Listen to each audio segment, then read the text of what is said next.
అందరికీ నమస్కారం. నేను మీ లక్ష్మి. విశాఖపట్నంలో ఒక నేవీ ఆఫీసర్ చేసిన హత్య అనేది కలకలం రేపుతుంది. అయితే ఈ నేవీ ఆఫీసర్ రవీంద్ర ఆ హత్య చేసి ఆ బాడీ పార్ట్స్ అన్నీ ఎందులో పెట్టారు అనుకున్నారు? ఫ్రిడ్జ్లో పెట్టిండు. కుక్కర్లు అయిపోయినాయి, డ్రమ్ములు అయిపోయినాయి, ఇప్పుడు ఫ్రిడ్జ్లలో పెడుతున్నారనమాట. వాటన్నింటినీ కూడా చికెన్ అనుకున్నాడో మటన్ అనుకున్నాడో కానీ ఆ పిల్ల శరీరాన్ని కూడా ముక్కలు ముక్కలుగా కట్ చేసి ఫ్రిడ్జ్లో దాచిపెట్టాడు. మరి తల ఎక్కడ పెట్టాడు, కాళ్ళు ఎక్కడ పెట్టాడు, ఇంకా ఈ తల భాగం ఏంటి అనేది కూడా కనిపించట్లే. అసలు ఏం జరిగింది విషయంలోకి వెళ్తే, ఈ విజయనగరం జిల్లా రాజాంకి చెందిన నేవీ ఆఫీసర్ రవీంద్ర మౌనిక అమ్మాయిని ప్రేమించిండు అనమాట. ఈ మౌనిక అమ్మాయిని పెళ్లి చేసుకున్నాడా అంటే ఈ అమ్మాయిని పెళ్లి చేసుకోలే. అది కూడా ఈ అమ్మాయిని డేటింగ్ యాప్లో కలుసుకున్నాడట. ఈ మౌనిక అనే అమ్మాయిని డేటింగ్ యాప్లో కలుసుకొని ప్రేమించి మరి ఇద్దరు కూడా డబ్బులు షేర్ చేసుకున్నారంట. 3-4 లక్షల వరకు సరఫరా అయినాయి అని తెలుస్తుంది. మరి ఎంతవరకు అనేది మనకి క్లారిటీ అయితే లేదు. బట్ ప్రేమించిన తర్వాత ఒక 3 ఏళ్ళ తర్వాత వేరే అమ్మాయిని పెళ్లి చేసుకున్నాడు. ఇప్పుడు ఆ అమ్మాయితోనే విజయనగరంలో ఉంటున్నాడు. పెళ్ళయింది, ఇద్దరు కూడా కలిసి ఉంటున్నారు. అయితే వీళ్ళిద్దరూ కలిసి ఉంటున్నప్పుడు మరి ప్రేమించినప్పుడు ఈ అమ్మాయి అయినా మరి ఆ అబ్బాయికి పెళ్ళైపోయింది, రవీంద్రకి పెళ్ళైపోయింది. ఇంకా ఆయనతో మనకు అవసరం ఏంది, లేకపోతే ఆయన పట్టించుకోకుండా ఉండడం అన్నా మంచిగా ఉండేది. కొని తెచ్చుకున్నది అనిపిస్తుంది ఇప్పుడు సావు ఆ పిల్లని చూస్తుంటే. ఎందుకంటే ప్రేమించిండు, అయిపోయింది, వేరే అమ్మాయిని పెళ్లి చేసుకున్నాడు. మరి ఏ కారణాల వల్ల వాళ్ళిద్దరూ విడిపోయారో, తల్లిదండ్రులు ఒప్పుకోక విడిపోయారో, లేకపోతే వీళ్ళిద్దరి మధ్య ఆ సెట్ అవ్వక, లేకపోతే కుదరక, లేకపోతే వేరే అమ్మాయి బాగుందని మరి రవీంద్ర ఆశపడ్డాడో ఏమో తెలియదు కానీ వాళ్ళిద్దరి మధ్య బ్రేకప్ అయిపోయింది. వేరే అమ్మాయిని పెళ్లి చేసుకున్నాడు. మరి చేసుకున్నాడు, వాడి పాపాన్ని వాడు పోతాడనో, లేకపోతే ఇంకా ఏదో ఒక అమ్మాయి వదిలేసి ఉండాల్సింది. వదిలేయకుండా మౌనిక నన్ను పెళ్లి చేసుకో, మరి రెండో పెళ్ళాన్నైనా పర్వాలేదు, నన్ను పెళ్లి చేసుకో, లేకపోతే నా అవసరాలు చూసుకో, నాకు ఖర్చులకు డబ్బులు పంపించు అని చెప్పి ప్రచారిక పెళ్ళైన దగ్గర నుంచి రోజు ఫోన్ చేస్తుండేనట. ఫోన్ చేసి వేధిస్తూ ఉండేనట. అంటే డబ్బులు కొట్టు, నాకు పలానా అవసరం ఉంది, లేకపోతే సంథింగ్ ఎల్స్ అని చెప్పి నన్ను పెళ్లి చేసుకోమని చెప్పి ఎక్కువగా టార్చర్ పెట్టేదట. ఇంకా రవీంద్ర ఏం చేస్తాడు, చూసి రవీంద్ర వాళ్ళ వైఫ్ వాళ్ళ పుట్టింటికి వెళ్ళింది. మరి ఏ కారణంగా వెళ్ళింది అనేది అయితే క్లారిటీ లేదు. పుట్టింటికి వెళ్తే పుట్టింటికి వెళ్ళింది కదా, ఇప్పుడు నా భార్య లేదు ఇంట్లో అన్న చనువుతో నమ్మకంగా మౌనికని ఇంటికి పిలిచిండు ఈ రవీంద్ర. ఈ నేవీ ఆఫీసర్ రవీంద్ర మౌనికని ఇంటికి పిలిచిండు. ఎప్పుడు అనుకుంటున్నారు? ఆదివారం రోజున ఇంటికి పిలిచిండు. ఆ పిల్ల కూడా మరి ఎందుకు పిలిచిండో ఏందో అని చెప్పి ఆ అమ్మాయి కూడా ఇంటికి వెళ్ళింది. మరి ఇద్దరి మధ్య ఏం జరిగిందో ఏమో తెలియదు. ఇద్దరు కొట్లాడుకొని కాస్త ఏదో గొడవ అయితే జరగడం మూలంగా ఆ రవీంద్ర అనే వ్యక్తి ఆ అమ్మాయి మీద దాడి చేసి ఆ అమ్మాయి శరీరాన్ని ముక్కలుగా కట్ చేసి 2 సంచులలో వేసి ఆ 2 సంచుల్ని కూడా ఫ్రిడ్జ్లో పెట్టిండు. మరి ఎందుకు ముక్కలు చేసిండు? తప్పించుకోవడానికే ప్లాన్ చేసిండు. ఆ అమ్మాయిని చంపేశాడు. మరి ఇప్పుడు దొరికితే ఖచ్చితంగా జైలు శిక్ష పడుతుంది.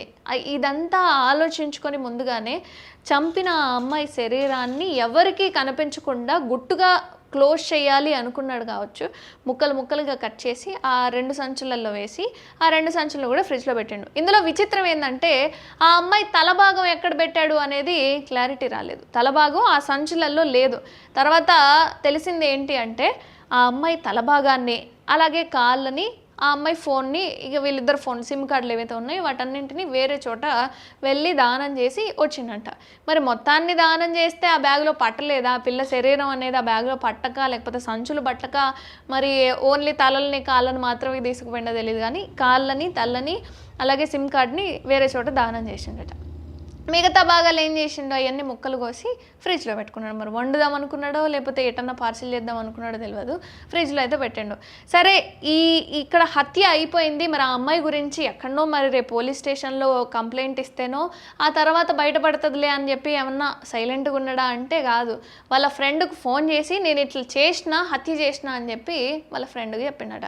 డైరెక్ట్గా పోలీసుల దగ్గరకు పోయి నేను ఇట్లా మౌనిక నా అమ్మాయిని హత్య చేసిన, నన్ను ఇట్లా డబ్బుల కోసము నన్ను పెళ్లి చేసుకోమని చెప్పి చాలా టార్చర్ పెడుతుండే, ఇదంతా నేను తట్టుకోలేకపోయినా అని చెప్పి నేవీ ఆఫీసర్ రవీంద్ర పోలీసులకి లొంగిపోయాడు. సరే, నువ్వు లొంగిపోయినావు, ఆ అమ్మాయి పాపాన బోని లేదు, ఆ పిల్లని చంపేసినావు.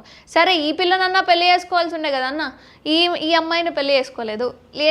ఈ అమ్మాయిని పెళ్లి చేసుకోకపోగా ఈ అమ్మాయిని చంపేసి, మౌనిక అనే అమ్మాయిని చంపేసి ఇప్పుడు పెళ్లి చేసుకున్నామని ఏం చేస్తావు? మరి ఇప్పుడు ఆమెను పెళ్లి చేసుకున్నావు, ఆ పిల్ల బతికి ఏమైపోవాలా? నువ్వేమో ఈ అమ్మాయిని మౌనిక అనే అమ్మాయిని ప్రేమించినావు, పెళ్లి చేసుకోలేదు, కనీసం ఆ పిల్లని చంపేసినావు, నువ్వు ఇప్పుడు జైలుకి పోతావు. మరి ఇప్పుడు పెళ్లి చేసుకున్న అమ్మాయి సంగతి ఏంది? నువ్వు ఏదో ఒక విధంగా ఆడ రాజీ కుదర్చనన్నా కుదర్చుండాల్సింది, లేకపోతే డబ్బులు ఇచ్చి పంపించాల్సింది. ఈవిడైనా చావును కోరి కొని తెచ్చుకునే సావులు ఉంటాయి చూడండి, అట్లాంటిదే ఇది కూడా. మౌనిక మరి నువ్వన్నా సైలెంట్గా ఉండాల్సింది, పోయినావు. ఆడ ఏం గొడవ జరిగింది ఏదో తెలియదు, చచ్చిపోయినావు, ముక్కలు ముక్కలు అయిపోయింది. ఇప్పుడు నీకు ప్రశాంతత లేదు, ఆడ రవీంద్రకి ప్రశాంతత లేదు. సరే పెళ్ళి చేసుకున్న ఆ అమ్మాయి కన్నా ఉంటుందా? ఇప్పుడు ఆ అమ్మాయి బతుకు నాశనం అయిపోయా, నువ్వేమో జైల్లో ఉండుండే, ఈ పిల్లనేమో చంపేతివి. ఈ ముగ్గురు బతుకులు కూడా కల్లోలం అయిపోయినాయి అనే చెప్పుకోవాలి. అసలు ఈ అమ్మాయి ముందుగా ఆ అబ్బాయి పెళ్ళి అయిపోయింది కదా అని వదిలేసి ఉండకుండా నువ్వు ఇంకా వెంటపడ్డం మూలంగా అటు ఆ పిల్ల లైఫ్ స్పాయిల్ అయిపోయింది, ఇప్పుడు రవీంద్ర లైఫ్ స్పాయిల్ అయిపోయింది. చంపేసినందుకు ఆయన మొత్తం ముగ్గురు కూడా ఒక పెద్ద దారుణానికి ఒడగట్టారు. ముగ్గురు లైఫ్లను కూడా స్పాయిల్ చేసుకున్నారు ఈ విషయంలో. అసలు ఈ ముగ్గురిట్లో అంటే ముందుగా మౌనిక విషయానికి వద్దాం. మౌనిక ఆల్రెడీ రవీంద్ర అనే అబ్బాయిని ప్రేమించి ఆ అబ్బాయి వేరే వాళ్ళని పెళ్లి చేసుకున్నా సరే మళ్ళీ నాకు నువ్వే కావాలి, నన్ను కూడా పెళ్లి చేసుకో అని చెప్పి ఈ అమ్మాయి వెంటపడ్డాం. ఇక రవీంద్ర విషయానికి వస్తే సరే వేరే అమ్మాయిని పెళ్లి చేసుకున్నా అని చెప్పి ఆయన కూడా వదిలేలా, మళ్ళీ మౌనికతో మాట్లాడడం కానీ, ఆవిడ ఫోన్ చేసినప్పుడు రిజెక్ట్ చేసి ఉండాల్సింది, నువ్వు సమాధానం ఇవ్వడం వల్లనే ఆమె మళ్ళీ మాట్లాడింది కావచ్చు. సరే రవీంద్ర మాట్లాడినావు, నువ్వు ఆదివారం ఇంటికి పిలిపించి మరి ఏం మాట్లాడదాం అనుకున్నావు, నిజంగానే చంపుదామని ముందుగానే ప్లాన్ చేసుకున్నావా ఏంది అన్నది తెలియదు. ఆ అమ్మాయిని తీసుకొచ్చి ఇప్పుడు ఆ అమ్మాయిని చంపేసినావు, పెళ్లి చేసుకున్నావు, ఆ పిల్లను కూడా నాశనం చేసినావు. ఇప్పుడు ఆ పిల్ల ఏమైపోవాలా? సరే రవీంద్ర పోతే ఈ అమ్మాయి అమాయకంగా ఇప్పుడు ఆ అమ్మాయికి ఫస్ట్ లవర్ ఉంది లేదు అన్నది, ఉందో లేదా అన్నది క్లారిటీ ఉందో లేదో మనకు తెలీదు. ఇప్పుడు ఆ అమ్మాయి లైఫ్ ఏంటి క్వశ్చన్ మార్క్ అయిపోయింది ఇప్పుడు వీళ్ళిద్దరి మధ్య. అసలు మీరేమనుకుంటున్నారు ఈ విషయానికి, ఈ సంఘటన గురించి? ఆ అమ్మాయి తలకాయను కూడా వేరే చోట దానం చేశాడంట, అసలు ఎందుకు చేశాడు ఏంటి అనేది క్లారిటీ రాలేదు. అసలు ఈ సంఘటన గురించి మీరేమనుకుంటున్నారు? కామెంట్ చేయండి.